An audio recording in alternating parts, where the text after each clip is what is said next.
Lagacharla incident రోజుకో మలుపు తిరుగుతోంది అని చెప్పొచ్చు. ఎందుకంటే సీసీ ఫుటేజ్ అంటే ఎవరైతే లగచర్ల ఇన్సిడెంట్లో దాడి చేశారో రైతులు అండ్ నాన్ లోకల్స్ అని పోలీస్ శాఖ ఏదైతే చెప్తోందో దానికి అనుగుణంగా ఎగైన్ మళ్ళోసారి ఆ విజువల్స్ అన్నీ కూడా తీసుకుని ఇంకో 10 మందిని అరెస్ట్ చేసే అవకాశం ఉంది అంటూ దానికి సంబంధించే గాలింపు చర్యలు చేపడుతోంది పోలీస్ శాఖ అనేటువంటి వార్తలు వినిపిస్తున్నాయి.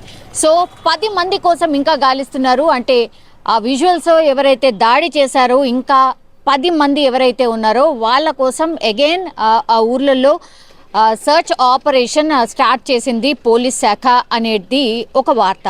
అండ్ ఇంకోవైపు ఇప్పుడు ఎవరైతే అరెస్ట్ చేశారో ఆ అరెస్ట్ చేసినటువంటి వాళ్ళని మాత్రం సంగారెడ్డి జైలుకి తరలించారు. సో ఆ రైతులని పరామర్శించడానికి బీఆర్ఎస్కి సంబంధించిన వర్కింగ్ ప్రెసిడెంట్ కేటీఆర్ సంగారెడ్డి జైలుకి వెళ్లారు, ములాఖత్ కాబోతున్నారు.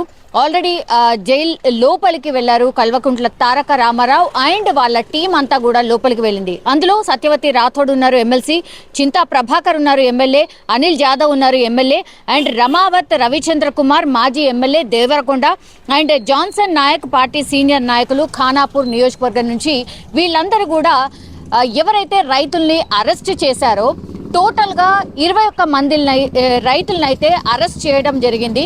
ఫస్ట్ ఏమో 55 మందిని అదుపులోకి తీసుకున్నారు. వాళ్ళని విచారణ చేసిన తర్వాత పూర్తిగా 21 మందిని అయితే పోలీసులు అరెస్ట్ చేశారు, రిమాండ్ విధించారు అండ్ జైలుకి కూడా తరలించారు. పరిగి పోలీస్ స్టేషన్కి సంబంధించిన జైల్లో ఉన్నటువంటి వాళ్ళని ఒక 16 మందిని అయితే ఇప్పుడు సంగారెడ్డి జైలుకి తరలించారు.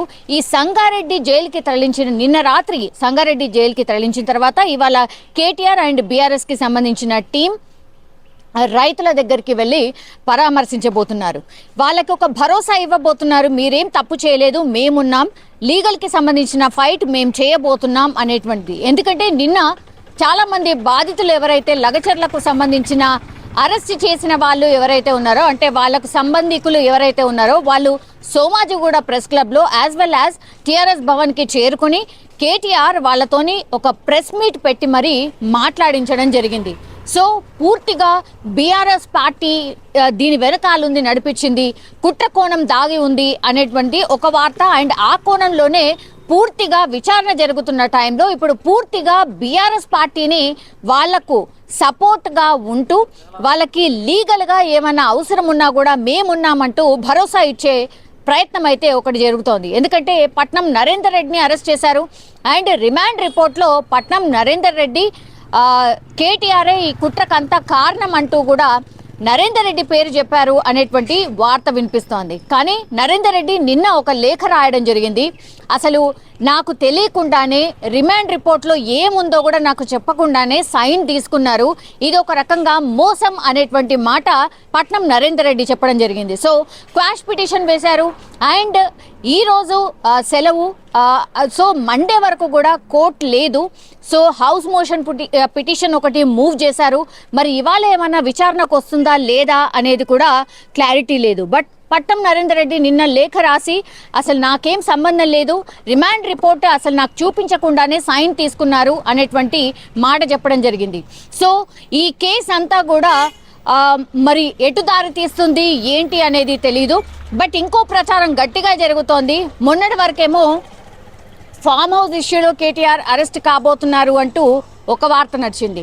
ఆ తర్వాత ఫార్ములా రేస్కి సంబంధించిన కేసు వచ్చింది, అందులో అరెస్ట్ కాబోతున్నారు అనేది ఇంకో వార్త నడిచింది.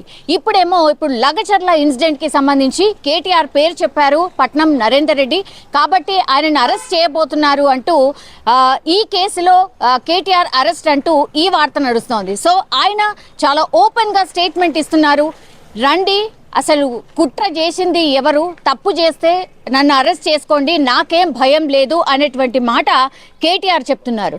బట్ ఇంకా కూడా డిలే, ఇంకా కూడా మేము సాక్ష్యాలని సేకరిస్తున్నాం, ఇంకా కూడా ఈ లగచర్ల ఘటనకు సంబంధించి చాలా సీరియస్ ఇన్వెస్టిగేషన్ నడుస్తోంది, సాక్ష్యాధారాలతో సహా ఎవరున్నారు ఏంటి అనేది కంప్లీట్గా మేము ఒక రిపోర్ట్ తీసుకొని వస్తాం, ఆ తర్వాతనే పూర్తి ఎవిడెన్స్ వచ్చిన తర్వాతనే కేటీఆర్ని అరెస్ట్ చేసే అవకాశం ఉంటుంది అని చాలా మంది కాంగ్రెస్కి సంబంధించిన నాయకులు చెప్తున్నటువంటి పరిస్థితి. సో రాజకీయంగా లగచర్ల ఘటన కూడా ఇప్పుడు అగ్గి రాజేస్తోంది అని చెప్పొచ్చు. మరి కేసులో ఏం జరగచ్చు ఏంటి అనేది ఇంకొన్ని రోజులు అండ్ ఇంకొన్ని అరెస్టులు జరిగితే గానీ తెలిసే అవకాశం అయితే కనిపించట్లేదు.